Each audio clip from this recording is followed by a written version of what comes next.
खुदा यीशु मसीह के अजीम और खूबसूरत नाम में तमाम देखने और सुनने वालों को मेरी तरफ से बहुत ज़्यादा सलाम। जैसा कि पिछले सेशन में हमने ये सीखा था कि हमारे अल्फाज के अंदर ताकत है और पावर ऑफ वर्ड्स के ऊपर हम सीख रहे हैं, तो आज हम पार्ट सेकंड में जाएंगे। और बाइबल मुकद्दस की ये बहुत ही मशहूर कहानी है। दो भाइयों का जिक्र आप सब ने पढ़ा होगा, यकूब और ईसो का। ये ऐसे किरदार हैं जो हम संडे स्कूल टाइम से सीखते आते हैं इनके बारे में। आज हम थोड़ा सा डिटेल, इससे पहले कि मैं इस टॉपिक को डिस्कस करूं, चंद एक जरूरी बातें आपसे कहना चाहती हूँ। पहली चीज ये कि जब हम बाइबल मुकद्दस में से किसी भी आयत को, किसी भी हवाले को लेते हैं, तो या कोई भी आयत जो उस दिन हमारी जरूरत होती है, तो खुदा के कलाम में इतनी कुदरत है और खुदा जब हमें देख रहा होता है कि हम उसकी प्रेजेंस में, हम भूखे हैं उसके कलाम के लिए, उसकी रास्तबाजी के लिए, तो उसके कलाम में इतनी ताकत है कि एक ही आयत से खुदा बिलियंस टाइम हमसे बात कर सकता है, हमारी जरूरत के मुताबिक वो उसमें से बात कर सकता है। लेकिन उसके लिए हमें खुदा के पाकरू की मदद की जरूरत है, और इसलिए खुदा ने यीशु से कहा था, मैं तुम्हें मददगार भेजूंगा। इसका मतलब है कि खुदा के कलाम को समझने के लिए हमें पाकरू जो बहुत ही बेस्ट हेल्पर दिया गया। जब हम इसको पढ़ रहे होते हैं, तो अगरचे हमें ये पता होता है ये चीज हमारी जरूरत है, खुदा का कलाम हमारी जरूरत के मुताबिक है, तो भी हम बाइबल की डॉक्ट्रिन के ऊपर किसी भी तरह से अपनी जरूरत को उसके ऊपर मुसल्लत नहीं कर सकते। प्लीज इस बात को बड़ा ध्यान दीजिएगा। हम बाइबल की डॉक्ट्रिन को खराब नहीं कर सकते, हम कोई भी इसमें से कंट्राडिक्शन क्रिएट नहीं कर सकते, क्योंकि बाइबल मुकद्दस की चीजों को समझने के लिए ऐसा नहीं कि हम एक आयत को लेकर तो उसके ऊपर बहस करते हैं। हमें पूरे कॉन्टेक्स्ट को समझना है, उस पूरी स्टोरी को देखना है कि कहाँ पर, किस मौके पर, किस सेटअप में ये बात कही गई, क्यों कही गई, या इसका जो सियाको सबाक है वो क्या है। इन बातों के ऊपर ध्यान देना बहुत ज्यादा जरूरी होता है, और इसी वजह से बहुत बार जो इंसान है ना, वो धोखा खा जाते हैं। ठीक है, मुझे बहुत अच्छा लगता है जब खुदा यीशु मसीह के पास 40 दिन के उस सफर के दौरान में, बियाबानी सफर के दौरान में शैतान आया, इब्लीस खुदा यीशु मसीह का ज़ुल्म मारने के लिए आया। तो बाइबल मुकद्दस में लिखा है कि जब उसने कहा, अगर तू खुदा का बेटा है तो इस पत्थर से कह के ये रोटी बन जाए। तो पहली चीज कि इब्लीस को भी ये पता था कि वो खुदा का बेटा है। उसकी रीजन ये है कि जब यीशु मसीह ने बपतिस्मा लिया, तो लिखा है कि आसमान उसके लिए खुल गया और आसमान से ये आवाज आई कि देखो ये मेरा प्यारा बेटा है जिसे मैं खुश हूँ। तो अगर इंसानों ने वो आवाज सुनी थी, मुकद्दस यूहन्ना बाज़गी ने वो सुनी थी, तो डेफिनेटली शैतान ने भी वो आवाज सुनी थी। मुद्दा ये नहीं था कि उसको पता नहीं था कि ये खुदा का बेटा, लेकिन वो उस टाइम में वो उसको चैलेंज कर रहा था। यीशु मसीह को पता था कि इसको कैसे आंसर करना, तो यीशु मसीह ने कहा कि लिखा है। खुदा यीशु मसीह ने उस टाइम में रिटर्न वर्ड को यूज किया। अब रिटर्न वर्ड के अगेंस्ट कभी भी इब्लीस खड़ा नहीं रह सकता। आपको इस बात पर बड़ा ध्यान है। आपके विजन्स को तोड़ मरोड़ के पेश कर सकता है, आपके ड्रीम्स में वो आपको कंफ्यूज कर सकता है, मल्टीपल चीजों में वो आपको कंफ्यूज कर सकता है। लेकिन जब आप रिटर्न वर्ड को with the power of the Holi spirit, आप इसको कॉन्टेक्स्ट में रहकर पढ़ते हो, देखते हो, समझते हो, खुदा की विजडम के साथ चलते हो, कभी भी आप इब्लीस से धोखा नहीं खा सकते। आपको पता है यीशु मसीह ने जब उसको कलाम में से हवाला दिया, तो इब्लीस ने कलाम को ट्विस्ट करने का ट्राई किया। हम इस वाक्य को एक दफा पढ़ लेते हैं ताकि हमारी ईमान को ताजगी मिल सके। देखिए, उस वक्त रूह यीशु को जंगल में ले गया ताकि इब्लीस से आजमाया जाए, और 40 दिन और 40 रात फाका करके आखिर को उसे भूख लगी, और आजमाने वाले ने पास आकर उससे कहा, अगर तू खुदा का बेटा है तो फरमा के ये पत्थर रोटियां बन जाएं। उसने जवाब में कहा, लिखा है कि आदमी सिर्फ रोटी ही से जीता ना रहेगा, बल्कि हर बात से जो खुदा के मुंह से निकलती है। पहली बात हमें यहाँ पर ये सीखनी है कि जब भी हमारे अगेंस्ट कोई टेम्पटेशन आती है, खराब हालात आते हैं, सिचुएशन आती है, तो क्या हम दुनियावी तौर से उसको डील कर रहे होते हैं, दुनियावी ही जो स्ट्रेटजीज है, स्कीम्स है, प्लानिंग्स है, वैसे कर रहे हैं? अगर तो वैसे कर रहे हैं तो हो सकता है 10% आप कामयाब हो जाएं, 10% आप सक्सेसफुल हो जाएं, हो सकता है, बट उसमें यकीन दहानी नहीं है। लेकिन जब आप रिटर्न वर्ड के साथ उन सिचुएशंस को डील करते हैं, उन सिचुएशंस को, उन तूफानों के अंदर घुस जाते हैं खुदा के कलाम को लेकर, तो आप 100% विक्ट्री को लेकर आते हैं। 100% आप विक्ट्री को पाते ही पाते हैं। And this is my personal experience कि खुदा का कलाम जो है वो काम करता है। अब यीशु मसीह ने वहां पर ये नहीं कहा कि हाँ ठीक है, तू शैतान यहाँ से निकल, मुझे जब भूख लगेगी मैं बना लूंगा पत्थर को रोटी, क्योंकि मेरे पास तो मौजज़ात की कुदरत है, मेरे पास तो शिफा की कुदरत। नो, उन्होंने कोई उसके साथ बहस की नहीं। कहते हैं शैतान, लिखा है कि आदमी सिर्फ रोटी से जीता नहीं रहेगा बल्कि खुदा के कलाम से। ऐसा नहीं कि रोटी खानी जरूरी नहीं, यीशु मसीह ने कहा सिर्फ उससे जीता नहीं, दैट मींस वो जरूरी है, हमारी फिजिकल बॉडी के लिए जरूरी है, लेकिन जब बात हमारी प्रायोरिटीज की होती है, तरजीहात की होती है, तो फिर हमें ध्यान देना है कि खुदा का कलाम हमारी सबसे पहली तरजीह है या निचले दर्जे पे हमने इसको रखा है। क्या जब हमारी जिंदगी में मसाइल आते हैं तो सबसे पहले हम फोन की तरफ भागते हैं, दोस्तों की तरफ भागते हैं, काउंसलर्स की तरफ भागते हैं, या अपने मतलब कहाँ पर भागते हैं? या फिर हमारी फर्स्ट प्रायोरिटी ये होती है कि मेरी ये सिचुएशन के अकॉर्डिंग खुदा का कलाम क्या कहता है, खुदा का पाकरू क्या कहता है। सो जब हम पाकरू से मदद के लिए भागते हैं तो डेफिनेटली उसके पास, अगर हमारे पास थाउजेंड एंड थाउजेंड्स प्रॉब्लम होंगे ना, तो उसके पास उससे भी ज्यादा सोल्यूशन होंगे। आमीन। सो खुदा यीशु मसीह ने उससे कहा कि बल्कि हर बात से जो खुदा के मुंह से निकलती है। तब इब्लीस उसे मुकद्दस शहर में ले गया और हैकल के कुंगरे पर खड़ा करके उससे कहा, अगर तू खुदा का बेटा है तो अपने तई नीचे गिरा। अब देखिए, एक ही चीज को आप जब बार बार हिट कर, क्योंकि आपको पता होता है कि किस बंदे का कौन सा वीक पॉइंट है ना, उसको भी पता था यीशु मसीह का दुनिया में तो कोई ऐसा, मतलब वो आए थे एक पर्पस के लिए आए थे, कोई भी कनेक्शन नहीं था ऐसा जहां से वो हिट कर सकता उनको कि अच्छा अगर फलां तेरा दोस्त है, तुझे उस दोस्त की कसम, तुझे फलां की कसम, तो ऐसा करना थी। उसको पता था कि इसका एक स्ट्रॉन्ग कनेक्शन है जो पिता के साथ है, जो आसमानी बाप के साथ है, तो बार बार उसी कनेक्शन को वो टारगेट कर रहा था। हमारे पाकिस्तान और पंजाबी कल्चर में हमेशा एक बात चलती है, जब भी ज्यादा लड़ाई भड़क उठे ना, तो वो अक्सर पंजाबी कल्चर में ये होता है, कहते हैं कि अगर माँ का दूध पीता था करके खा, सो अगला बंदा और भड़क उठता है कि हाँ मैं अब साबित करूंगा। सो बहुत बार हम अपने आप को साबित करने के चक्कर में पड़ जाते हैं। भाई अगर आप सही हो तो साबित करने की जरूरत नहीं है, खुद आपको साबित करवा देगा लोगों के ऊपर। सो यीशु मसीह के पास भी ऑप्शन इब्लीस लेकर यही आया, और उसकी वही स्कीम्स हैं। वो अदन से लेकर बागी अदन से लेकर वहां से लेकर अब तक उसकी एक ही स्कीम है। वो आपके इमोशंस के साथ छेड़छाड़ करता है, वो आपके कनेक्शंस के साथ छेड़छाड़ करता है, वो आपकी फीलिंग्स के साथ। और उसका सबसे बड़ा जो मतलब उसकी स्कीम है वो ये है कि वो फरेब देता है, धोखा देता है, आपको झूठ बोलता है। So he is a father of liars. और उसके पास कुछ नहीं है, उसके पास कोई हथियार नहीं कि वो आपको खत्म कर सके, आपको नाश कर सके, आपको तबाह, कुछ भी नहीं है। वो सिर्फ झूठ लेकर आता है, फरेब लेकर आता है, आपके इमोशंस के साथ, आपकी फीलिंग्स के साथ छेड़छाड़ करता है। और अगर आप उन चीजों के ऊपर, अपनी सोल के ऊपर वर्क करने में मैच्योर हो चुके हो, खुदा के कलाम के सामने आप सरेंडर कर चुके हो, खुदा के सामने आप झुक चुके हो कि नहीं खुदा मतलब मेरी नहीं बल्कि तेरी मर्जी पूरी हो, तो फिर इब्लीस की जरूरत नहीं कि आपकी जिंदगी के अंदर किसी भी तरह से खराबियां लेकर आ सके। सो यहाँ पर खुदा यीशु मसीह बयान करते हैं, जब उसने दोबारा से वही बात की तो लिखा अब शैतान की जो मजे की, मुझे उसकी मतलब इतनी मजे की मुझे ये चीज लगती है जब मैं इसको मेडिटेट करती हूँ कि यीशु मसीह ने कहा लिखा है, तो शैतान ने भी उस लिखे हुए को चुराने की कोशिश की। और बहुत बार बिलीवर्स यहाँ पर धोखा खा जाते हैं।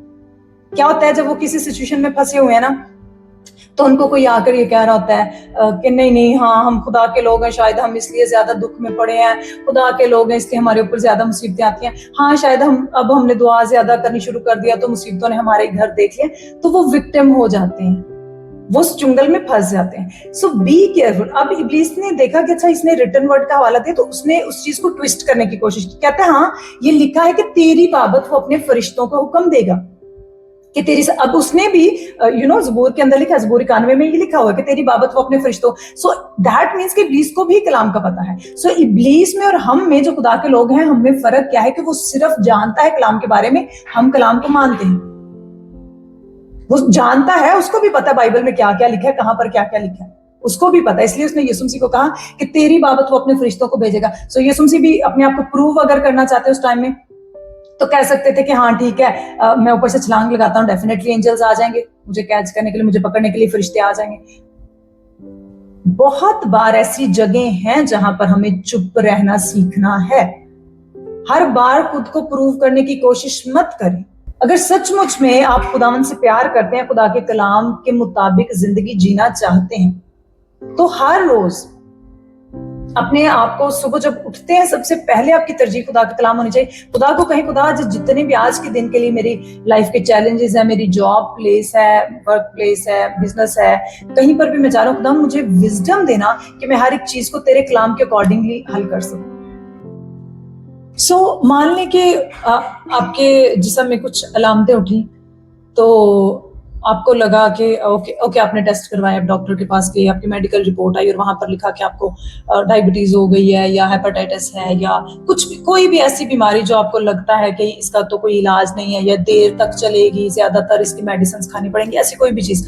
सो इब्लीस आपको क्या झूठ देगा कि नहीं, अब तू तो सारी जिंदगी दवाइयां खाते हुए मरेगा, तुझे तो एंड तक मेडिसिन ही खानी पड़ेगी। सो उसने आपको झूठ दिया। ओके, अब अगर तो आप समझदार मसीही हैं, मैं इसके लिए समझ, क्योंकि मसीही तो बहुत सारे हो गए हैं, मसीही तो बहुत सारे हैं, लेकिन हमें ये जानना है कि अगर सचमुच में हम खुदा के बेटे और बेटियां, हम समझदार मसीह हैं, तो हमें पता होना चाहिए कि यशायाह 53:5 के मुताबिक यीशु मसीह के मार खाने से हम चंगे हो चुके हैं। सो हमारी शिफा के लिए, हमारी चंगाई के लिए, हमारी हीलिंग के लिए ऑलरेडी जो प्राइस है वो पे हो चुकी है, दाम चुकाया जा चुका है। सो अब हमने या तो इब्लीस के उस झूठ को एक्सेप्ट करना है या उसको रिजेक्ट करना है। ये बिल्कुल ऐसे है जैसे मान लो कि आप एक दुकान पर गए, ठीक है, एक दुकान पर गए और आप उससे जाकर बोल रहे हो कि मुझे ये सामान चाहिए, मैंने ये चीज खरीदनी है, मैंने ये चीज खरीदनी है, लेकिन प्लीज मेरे पास पैसे नहीं है, मेरे पास कुछ नहीं है, मेरे हालात बहुत तंग हैं, तो प्लीज भैया मेरे को ये सामान दे दो, ये ग्रोसरी का ये चीज दे दो, ये। और वो बोले कि नहीं नहीं, तू रो नहीं, तू भीख नहीं मांग, तू बेग नहीं कर, चंद साल पहले तेरा बाप आया था और वो ऑलरेडी इतने पैसे मेरे अकाउंट में डाल गया कि जब जब तुझे नीड होगी तो मैं तुझे सामान फ्री में दिया करूंगा। सो अब अगर तो आप समझदार हो तो आप जान पाओगे कि ओके, अगर इतने साल पहले मेरे बाप ने ये इसको पेमेंट दे दिया, तो अब आप क्या करोगे, अब आपके अंदर कॉन्फिडेंस आया कि अब मैं जब भी शॉप पर जाऊंगा मैं चीज पकड़ूंगा, उठाकर ले आऊंगा, क्योंकि ऑलरेडी प्राइस जो है वो पे हो चुके। लेकिन अगर आप फिर से ना हेलो, फिर अगली बार जाओगे, फिर रोगे, बैक करोगे, वो बंदा बताएगा कि नहीं भाई प्राइस पे हो चुकी है, तो सामान ले जा घर पे। सो बार बार अगर आप वैसे ही करो तो दैट मीन्स आप सियाने नहीं हुए, अभी तक मैच्योर नहीं हुए। लेकिन अगर आपको इस चीज का हक मिल गया है, आपको इस चीज की समझ आ गई कि हाँ मेरा बाप कई साल पहले यहाँ पर प्राइस पे कर चुका है, सो मैंने जाना है और सामान उठाना और घर ले आना है। ओके, सो बिल्कुल हमारी हीलिंग भी बिल्कुल ऐसे है। यीशु मसीह ने ऑलरेडी हमारे लिए वो सब कुछ किया जो करना था उनको। सो अब जब हम बीमार होते हैं तो हमें बेग नहीं करना खुदा के सामने, ओ खुदावंद शिफा दे दे, खुदावंद तू कब शिफा देगा, मैंने 70 रोजे रखे, 10 रोजे रखे, 20 रखे, नथिंग। यीशु मसीह कह रहे हैं ऑलरेडी जिस चीज की प्राइस पे हो चुकी है उसके लिए बेग क्यों कर रहे हो, भीख क्यों मांग रहे हो भाई। अथॉरिटी के साथ जाओ ना, उसको डिक्लेयर करो कि yes by the stripes of our lord Jesus I am healed. Symptoms मौत नहीं है, प्लीज इस बात को ध्यान में रखें। बीमारी की अलामतें बीमारी नहीं है। इब्लीस आपके जिस्म के साथ छेड़छाड़ कर सकता है, आपके इमोशंस के साथ छेड़छाड़ कर, आपकी चीजों के साथ वो छेड़छाड़ कर सकता है। अगर आप कलाम में जड़ नहीं पकड़े अभी तक, वो कर सकता है, लेकिन आप पर डिपेंड करता है कि आप उसको एक्सेप्ट करते हो या रिजेक्ट करते हो।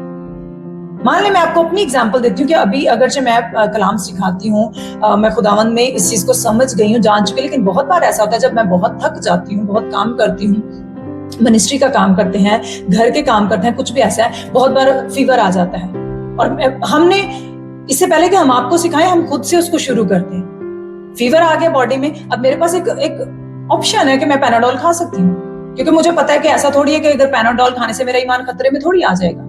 मुझे पता है कि यस, खुदा यीशु के लहू बहाने से मैं शिफा पा चुकी हूँ और मेडिसिन खुदा की तरफ से एक अच्छा सोर्स है। खुदा ने डॉक्टर्स को हिकमत दी, खुदा ने उनको विजडम दी, उन्होंने मेडिसिन दुनिया में मतलब इस तरह से वो काम कर रहे हैं, डॉक्टर्स खिदमत कर रहे हैं, आई अप्रिशिएट दैट। लेकिन मुझे ये पता है कि अगर मुझे मेरे फेथ में कैंसर को जड़ से उखाड़ना है ना, तो मुझे बुखार से और नजले जुकाम से शुरू करना पड़ेगा, क्योंकि अगर नजले जुकाम के लिए मेरा फेथ 0 है ना, तो फिर कैंसर के लिए तो बिल्कुल ही माइनस हो जाएगा ना, क्योंकि उसके लिए तो ये सोचूं कितनी भयानक बीमारी है, ये तो बिल्कुल खत्म नहीं होगी। सो हम क्या होता है, छोटी छोटी चीजों से प्रैक्टिस करते हैं और वही प्रैक्टिस हम आपको सिखाते हैं। सो मैं क्या करती हूँ, जब मान ले बुखार आया और बहुत ज्यादा थक जाते, तो वर्ड ऑफ गॉड को लिया, डिक्लेयर किया, body you are the temple of the precious holy spirit, जिस्म तो रूहुल कुद्स का मकदस है, बीमारी तो इस जिस्म में इल्लीगल है, बीमारी के सारे सिम्टम्स तुम इस बॉडी के अंदर इल्लीगल हो, तुम्हारा कोई राइट नहीं है। सो उखड़ जाओ यीशु के नाम में, क्योंकि यीशु के मार खाने से हम पूरी शिफा पा चुके हैं, या यीशु के मार खाने से मैंने पूरी शिफा पा लिया। अब मैंने ये बोल दिया, उसके बाद मेरा नेक्स्ट प्रोसेस क्या है कि मुझे वेट करना है। और मान लो कि अगर फिर से माथा तप रहा है और सर में दर्द हो रहा है, मैं बोलूं नहीं अभी सही नहीं हो, लगता है पैनाडोल खानी पड़ेगी, दैट मींस आप डाउट में हो। बाइबल मुकद्दस में लिखा, यीशु मसीह ने कहा जैसा तेरा ईमान है वैसे ही तेरे साथ हो। सो अगर आप इसी चीज में अगर नहीं पैनाडोल खानी ही पड़ेगी या ये प्रॉब्लम, मैं फिर से प्लीज मेरी बात को अंडरस्टैंड कीजिएगा। बहुत बार लोग अब इस चीज के एकदम से ऐसे हो जाते हैं कि नहीं कि हाँ जी हमने दवाइयां खानी नहीं है। मैं इसके अगेंस्ट नहीं। अगर आपका फेथ ये है कि आप मेडिसिन खाकर हील हो सकते हो तो आप खा लो, लेकिन अगर आप ऑलरेडी इस पर इतनी जड़ पकड़ चुके हो कि शैतान तो मुझे ना तो मार सकता है ना हरा सकता है, सो मैंने जब यहाँ पर खड़ा हूं तो मुझे दुनिया की कोई ताकत खुदा के कलाम से हिला नहीं सकती, हटा नहीं सकती। जब आप उस पोजीशन में आ जाते हो फिर आप अपने फेथ के साथ वो उसको एक्सपीरियंस कर सकते हो। लेकिन अगर आप बाकी चीजों में मतलब अपनी ही मर्जी से जी रहे हो, आप एक सरेंडर्ड लाइफ नहीं जीते हो, खुदा के कलाम को समझ कर नहीं जी पा रहे हो, और एक पॉइंट आपने सुना टिकटॉक पर शॉर्ट्स देख लिया या वीडियो देख ली यूट्यूब से कि हाँ ठीक है बस ठीक है यीशु के मार खाने से मैं शिफा पा चुका हूँ, और प्रेयरलेस लाइफ है, ठीक है मतलब दुआया जिंदगी बिल्कुल भी नहीं है, कलाम जिंदगी में बिल्कुल नहीं, और इस चीज को दिमाग में बिठा लिया और कल को आप बीमार हुए, ज्यादा पड़े और उसके बाद मर गए, तो लोग क्या करेंगे, मजाक उड़ाएंगे ना आपका। क्यों? क्योंकि आपने एक बेवकूफाना हरकत की। लेकिन अगर सचमुच में आप यीशु के लहू पर यकीन कर चुके हो, और जितना ज्यादा आप मेडिसिन पर यकीन करते हो उससे बढ़कर 100 गुना अगर आप यीशु के लहू पर यकीन कर रहे हो, और आपको पता है अभी तक भी सिम्टम्स है और कंटिन्यूसली फिर आप उसको डांट रहे हो, आप उसको बोल रहे हो और फेथ कर रहे हो कि नहीं खुदावंद I will never take any medicine. आपको पता है मैंने जिंदगी के कम से कम 25-26 से भी ज्यादा साल शायद मेडिसिन के सहारे में जिंदा रही हूं। मैं कभी भी मेडिसिन को डिनाई नहीं करती, प्लीज मेरे हार्ट को समझिएगा। मैं कभी भी मेडिसिन के अगेंस्ट नहीं हूँ, डॉक्टर्स के अगेंस्ट नहीं हूँ, ड्रिप के किसी भी मेडिकल ट्रीटमेंट के मैं अगेंस्ट नहीं हूँ। लेकिन हु हैज द फाइनल से? यहोवा हैज द फाइनल से। डॉक्टर्स आपको थोड़ी देर जिंदा रहने में मदद कर सकते हैं, लेकिन उनका फाइनल डिसीजन उनका नहीं आपकी जिंदगी में होना चाहिए। मेरे डॉक्टर ने मुझे ये बोला था जब तक तुम्हारी लाइफ टाइम तुम्हें स्टमक अल्सर का मेडिसिन खाना पड़ेगा, लेकिन बाय गॉड्स ग्रेस मैं इस चीज के खुदा की हजारों दफा शुक्रगुजारी करती हूँ कि उसने मुझे ये रेवलेशन दिया, और मुझे जिस दिन ये बात समझ में आ गई, मैंने खुदा के कलाम को जिस दिन डिक्लेयर करना शुरू किया उसके बाद मेरी मेडिसिन छूट गई और अब मैं बिल्कुल भी नहीं खा रही। मैंने एक टैबलेट तक नहीं ली स्टमक अल्सर की, 1 साल से ज्यादा का अरसा हो गया। लेकिन उसके पीछे ऐसा नहीं है कि मैंने मेडिसिन भी छोड़ दी और कुछ उसके अलावा भी नहीं किया। आपको पता है दुनिया में 2 काम होते हैं कि ये करना है और ये नहीं करना। सो 2 चीजें। अब मैंने मेडिसिन तो छोड़ी थी, लेकिन उसके बाद मुझे फिर कुछ मेडिसिन से ऊपर वाली हिस्से को अपनाना था ना, कुछ उससे भी उत्तम लेना था जो प्रॉपर हील करे। तो मैंने क्या किया, मैंने वर्ड ऑफ गॉड को लिया, मैंने खुदा के कलाम को लिया, मैंने उसका चुनाव किया, और जब मैंने उसको बोलना शुरू किया बहुत बार सिम्टम्स आए, बहुत बार अलामतें आई, बहुत बार वो सब कुछ उठा अगेन एंड अगेन। 1 वीक में 2 बार 3 बार वो चीजें हुई। दिमाग में यही चलता था कि अगर सेहत बिगड़ गई कौन संभालेगा, कौन देखभाल करेगा, कौन क्या करेगा। लेकिन फेथ ये था कि नहीं, अगर दाम चुकाया जा चुका है तो फिर क्यों हम भीख मांगे, फिर क्यों हम भिखारियों की तरह जिंदगी गुजारें, फिर क्यों हम विक्टिम लाइफ गुजारें। मेरे जो स्पिरिचुअल टीचर है वो इस बात को ऐसे बयान करते हैं, वो कहते हैं कि एक गिरोह है, एक ग्रुप है, तो उनकी एक प्रेयर है। वो जब पूरा ग्रुप एक प्रेयर करते हैं तो उनकी एक स्पेशल प्रेयर है, और वो प्रेयर में ये कहते हैं कि खुदावंद यीशु लोगों को इतनी अक्ल दे कि वो सब जो तूने सहा है या वो सब जो तूने दाम चुकाया है, लोग उसका भरपूर फायदा उठा सके। आमीन। सो हमें समझना इस बात को कि उसने ऑलरेडी इतनी बड़ी कीमत चुकाई है। सो अगर हम उस चीज का फायदा नहीं उठा रहे तो ये हमारी सरासर बेवकूफी, और इब्लीस भी इस चीज को बहुत बार एंजॉय करता रहा। सो जब आप कलाम को सुन रहे हो, हमें इस बात को ठान लेना है कि कोई भी सिचुएशन आती है, हमने देखना है कि अच्छा बाइबल इसके बारे में क्या कहती है, खुदा का कलाम क्या कहता है, गॉस्पेल इसके बारे में क्या कहता है। यीशु मसीह के पास सिचुएशंस आई, यीशु ने कहा शैतान लिखा है, शैतान ने फिर कलाम को ट्विस्ट किया, दाएं बाएं घुमाया, राइट लेफ्ट लेकर गया, यीशु ने कहा शैतान ये भी लिखा है। I love that. उसने कहा यीशु के पास है, उसने कहा लिखा है तेरी बाबत फरिश्तों को हुक्म देगा, यीशु ने कहा ये भी लिखा है कि तू खुदावंद अपने खुदा की आजमाइश ना कर। दैट मीन्स आप इमोशनलिज्म में आकर कभी भी शैतान को हरा नहीं सकते। इमोशनल तरीके से कभी भी आप उसको शिकस्त नहीं दे सकते। आपको रिटर्न वर्ड को यूज करना है। एक वक्त में आपके दिमाग में हजारों सवाल उठ सकते हैं, हजारों जंगें चल सकते हैं। मैं आपको सच में बता रही हूँ, मैंने हार्ट डिसऑर्डर का जब मुझे प्रॉब्लम था, मैं मल्टी टाइम इस चीज को मैंने जब फेस किया, और बहुत बार ऐसा होता था कि रात के 2 बजे, 2:30 बजे, 3 बजे मेरी हार्ट बीट ऐसी हो जाती थी कि शायद जैसे स्कूल की घंटी बजती है, बेल बजती है, उससे भी ज्यादा मेरी आवाज मेरे डायरेक्टली कानों तक सुनाई देती थी, इतना। लेकिन क्या था, मेरे पास ऑप्शन थी कि या तो मैं ये यकीन कर लूं कि मुझे हार्ट अटैक आ जाएगा, मैं मर जाऊंगी, तो या फिर मुझे ये पता था कि कुछ भी हो, ये बीमारी मुझे हरा नहीं सकती, ये बीमारी मुझे मार नहीं सकती। सो इब्लीस अपने हाथ उठा, अपना नापाक सर उठा, बीमारी अपना सर उठा और निकल, क्योंकि मेरा बदन यीशु मसीह का मकदस है।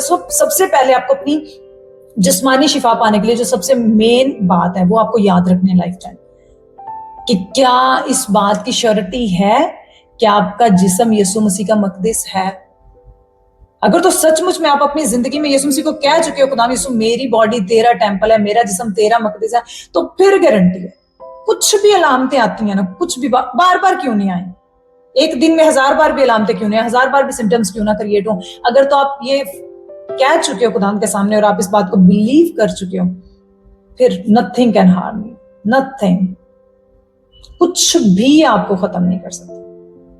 मैं अभी एक सिस्टर का मुझे कॉल आया, तो मुझे कहती हैं इन्हीं सीरीज के अंदर वो बात हो रही थी, तो मुझे कहते हैं कि सिस्टर मैं ना, मेरा हार्ट का बहुत इशू है और मेरी तबीयत इतनी रात को बिगड़ गई, तो मैं सोच रही थी कि मैंने डिक्लेरेशंस भी की हैं, मैंने घोषणा भी की है, इकरारनामे पढ़े हैं, तो खुदा के कलाम को बोल भी रही हूँ, तो फिर भी देखो मेरी इतनी सेहत खराब होगी। तो मैंने कहा सिस्टर मेरी बात ध्यान से सुने।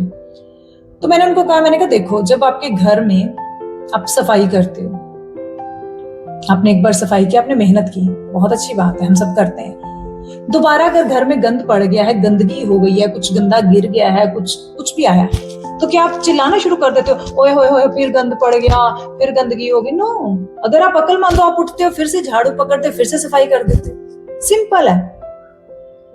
हीलिंग का भी यही सिंपल फार्मूला है। जब भी प्लीज सिम्टम दे रहा, फिर से पकड़ो अपनी अथॉरिटी को, लो, फिर से सफाया कर दो उन सारी बीमारियों को रिलीज कर। सिंपल है, क्या मुश्किल है इसमें? अगर हम चलाते रहे गंदगी है, गंदगी है, गंदगी है, तो गंदगी खत्म नहीं होगी। गंदगी को निकालना पड़ता है तो गंदगी खत्म होती है।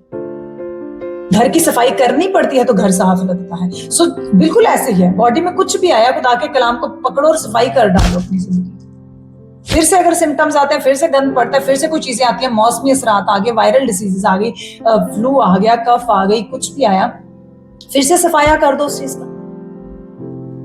मैं आपको एक बड़ी मजे की बात बताती हूँ। खुदा यीशु मसीह 33.5 साल इस जमीनी सफर में उन्होंने जिंदगी गुजारी। 33.5 साल यानी 33 ईयर्स, मोर दैन।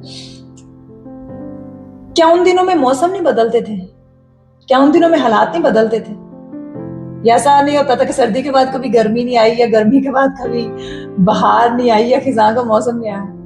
ये बस सिर्फ एक मौसम में यीशु मसीह ने जिंदगी गुजारी। नो, अभी हमारा माइंडसेट क्या है, जैसे ही मौसम बदलता है हम सारे क्या करते हैं, डिक्लेयर करना शुरू कर देते हैं, डिक्लेयर करना शुरू करते हैं। मौसम बदल रहा है, अब पक्की बात है फ्लू हो जाना है। मौसम बदल रहा है, पक्की बात है बुखार हो जाना है। मौसम बदल रहा है, पक्की बात है फीवर हो जाना है। उसको स्नीजिंग हुई, अब और ये हमारे घरों की रूटीन बन गई। ओके, किसी एक मेंबर को अगर फ्लू हो गया, तो आप सब इकट्ठे हो जाना, उसके लिए डिक्लेयर करो कि flu we rebuke you in Jesus name, खत्म हो जाएगा। लेकिन क्या है कि हमारे दिमाग के अंदर ऐसे स्ट्रॉन्ग होल्ड इब्लीस बना चुका है, ऐसे झूठ को फिक्स कर चुका है कि एक बंदे को फ्लू हुआ है तो हमने माइंड सेट कर लिया कि अब जहां जहां से ये गुजर रहा है वहां पर फ्लू हो जाएगा। भाई, अगर उसका फ्लू इतना इफेक्टिव है तो क्या आपके अंदर का हॉली स्पिरिट इतना इफेक्टिव नहीं है कि आप जहां जहां से गुजरे वो सबको हील करता चला जाए? आमीन। मतलब आप थोड़े लम्हे के थोड़ा जरा सोचिए इस बात के लिए कि एक फ्लू में इतनी ताकत है कि एक बंदे को यार पूरे घर के 7 लोग एक्सपेक्ट करें कि अब इसको हुआ है तो पूरे घर में ये हो जाएगा, हाँ मौसम बदल रहा है, अब सबको बुखार होना ही होना है। किसने कह दिया? भाई, बाइबल में मुझे तो कोई ऐसी वर्स नहीं मिलती कि मौसम बदल रहा है तो अब तो तबीयत खराब होगी। मुझे तो एक वर्स भी नहीं मिली अभी तक। अगर आपको किसी को पता है तो आप बता सकते हैं। मैं फिर से आपको बता रही हूँ, यीशु मसीह ने 33.5 साल जमीन पर जिंदगी गुजारी। कहीं पर एक बार भी उन्होंने कहा कि हाँ मौसम बदल रहा है, इस वजह से मेरी तबीयत खराब हो गई है, या आज मैं बाहर नहीं निकलूंगा, या आज मैं जाकर कुछ काम वाम नहीं करूंगा, या आज मैं निष्ठा करूंगा। अब आप सारे ये सवाल उठाओगे कि हम यीशु तो नहीं है। यस, हम यीशु नहीं है, लेकिन उसका रूल कुछ हमारे अंदर रहता है जो हमें हिकमत देता है। सो अगर प्रॉब्लम्स आ भी गई हैं तो आप उनको रिब्यूक कर सकते हो। आप उसी यीशु के नाम को, उसी यीशु को जो कभी बीमार नहीं हुआ था, आप उसी यीशु की अथॉरिटी को लेकर उन बीमारियों को खत्म कर सकते हो। सो जब तक मसीह का बदन सेहत में तंदुरुस्त नहीं है, ये बहुत ही एक भयानक बात है, क्योंकि ज्यादातर देखने में ये आया है, जब जब आप बीमार होते हो आप चिड़चिड़े हो जाते हो, जब जब आप चिड़चिड़े हो जाते हो आप कुड़कुड़ाते रहते हो, बुड़बुड़ाते रहते हो, और बुड़बुड़ाना जो होता है हेवन को आपके लिए बंद कर देते हो। सो जितना ज्यादा आप थैंकफुल रहते हो खुदा की प्रेजेंस में, उतना ज्यादा आप सुपर नेचुरल चीजों का एक्सपीरियंस करते जाते हो, और उसके लिए आपको डिवाइन हेल्थ के लिए अपने उस हक को इस्तेमाल करना आना चाहिए। हेल्थ आपका लीगल राइट है। एक हस्ती ने इतना बेशकीमत लहू आपके लिए बहाया है। मुझे बड़ा अच्छा लगता है खुदा यीशु मसीह के बारे में कि वो छुटकारा देने वाला खुदा है, लेकिन किसी एक चीज के बारे में नहीं छुटकारा देता। हर वो चीज जो आपकी लाइफ को दबा रही है, परेशान कर रही है, प्रॉब्लम में कर रही है, वो आपको हर उस चीज से छुटकारा देने की कुदरत रखता है। बाइबल मुकद्दस में लिखा है वो हमारी कमजोरियों में हमारी मदद करता है। अगर भाई कमजोरी भेजता ही वो है तो फिर उसे मदद करने की क्या जरूरत है? लेकिन इसका मतलब है कमजोरी किसी और जगह से आ रही है, लेकिन वो हमारी मदद करता है कि हम उस कमजोरी के ऊपर ओवरकम करें।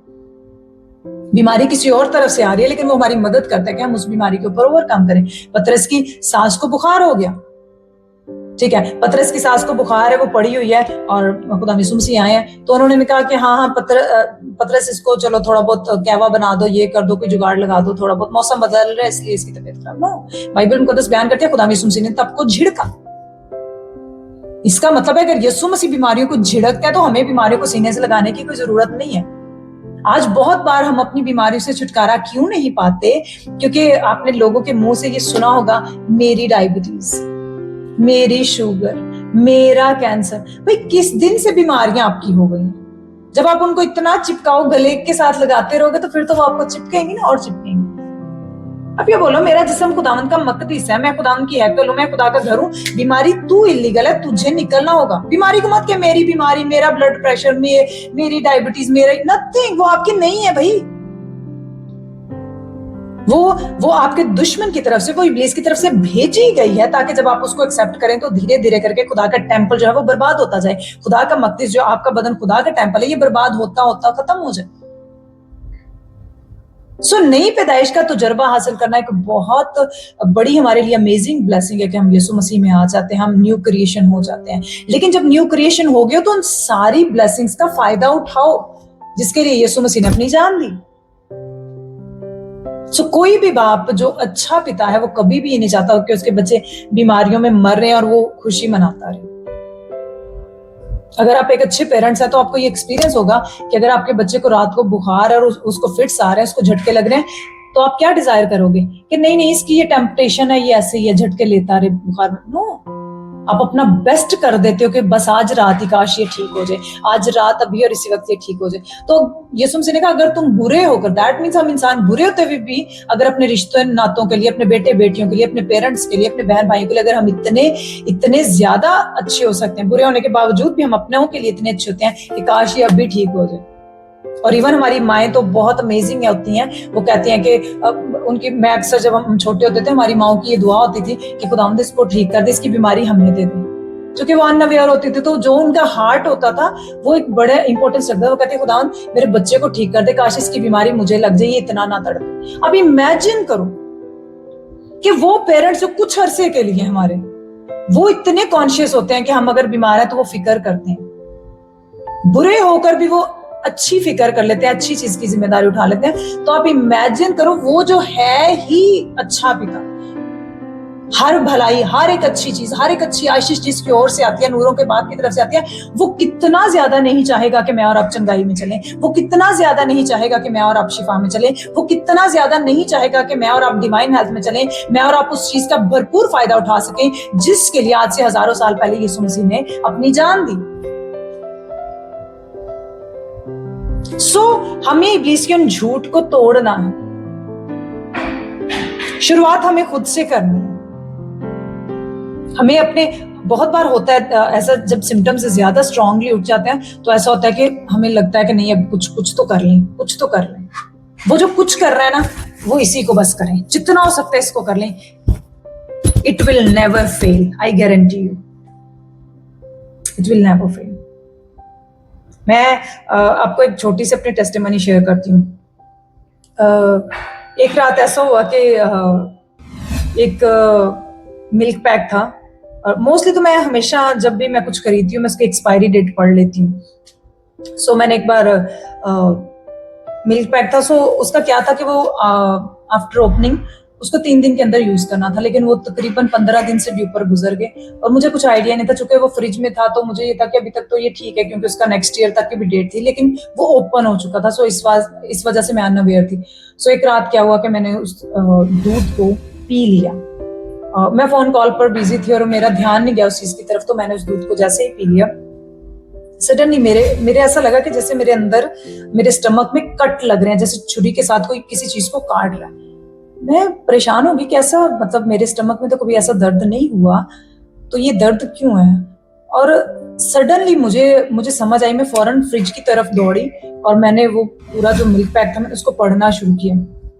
सबसे पहले मैं उसकी एक्सपायरी डेट पर गई, मैंने उसको पढ़ा तो मैंने कहा एक्सपायरी डेट तो उसकी भी है, लेकिन साथ में मैंने ये पढ़ा कि आफ्टर ओपनिंग दिस आपको उसको 3 डेज में यूज करना था, जबकि वो 15 दिन से भी ऊपर का चला गया था। सो क्या हुआ, वो इतना पॉइजनस हो चुका था कि वो जैसे ही मैंने पिया मेरी हालत एकदम से बिगड़ गई। और मेरे पास उस टाइम में मेरे रूम में कोई अवेलेबल भी नहीं था, और जिन लोगों में मैं थी उनको मैं बताना नहीं चाहती थी अपनी वो प्रॉब्लम।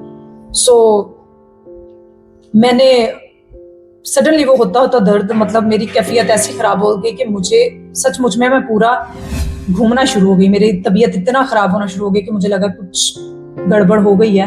और अगर वैसी सिचुएशन में मैं अगर पहले के दौर में होती तो शायद मैं यही करती कि स्पीड से किसी को कॉल करती, हॉस्पिटल जाते, एडमिट होते, ड्रिप्स लगवाते और उस पॉइजन को खत्म करते। लेकिन चूंकि मैंने एक चीज सीखी थी और मैं चाहती थी कि मैं जो कल को आप लोगों को सिखाऊं पहले मैं उसका खुद एक्सपीरियंस करूं। सो मैंने क्या किया, मैंने खुदा से एक बात की, मैंने कहा खुदा मैं जानती हूँ आप मुझसे अभी भी प्यार करते हैं, मैं जानती हूँ मेरा बदन अभी भी आपका मकदस है, मैंने इन लोगों में से किसी को नहीं कहना जो आपको जानते नहीं, आपको मानते नहीं, इनके सामने मैंने किसी के सामने जिक्र नहीं करना कि मैं ऐसी चीज में से गुजर रही हूँ। सो मैं सडनली मेरे माइंड में पाकरू ने वर्ड दिया, ल्यूक 10:19।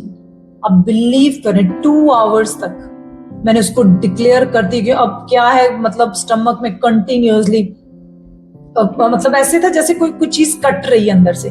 सो कंटिन्यूअसली मैं साथ में सादा पानी में पिए जा रही हूँ, मेरा गला बिल्कुल ड्राई होना शुरू हो गया और मैं साथ में सादा पानी पिए जा रही हूँ बट मेरे माउथ में से इतनी स्मेल आना शुरू हो गई कि मुझे पता था कि वो पॉइजन अंदर फैल रहा है, but I was continuously declaring I tread upon serpents and scorpions.